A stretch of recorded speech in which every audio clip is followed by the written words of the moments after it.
Madagasikara no rakotra ilay afo. Ary izany indrindra no mahatonga antsika mifandray amin'ny alalan'ny haino amanjery takan'izao mba hampirehitra malaky sady aingana an'io afo izay nampahitan'Andriamanitra amin'ity mpanompony ity. Noho izany fotoanantsika ary izao. Manentana anao ary aho amin'ny anaran'i Jesosy, andao arehitra io afo io. Andeha hifanatona isika samy mpanompon'Andriamanitra na dia samy manana ny anaram-piangonany azy.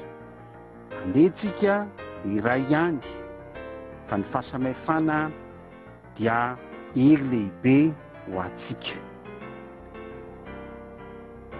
Andeha arehitra izany afo izany mba hakasika malaky dia malaky ny firenena malagasy, drakotra ny Madagasikara ary hitatra hatrany ampitan-dranomasina any.